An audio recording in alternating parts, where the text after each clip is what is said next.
muso. Ande!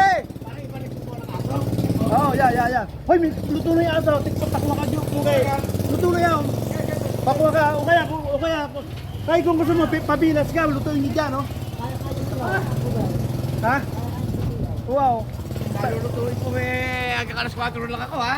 Oo nga, di saglit lang lutuin. Matandang bahay mga boss. Ano yan? Di ba matandaan yung bahay?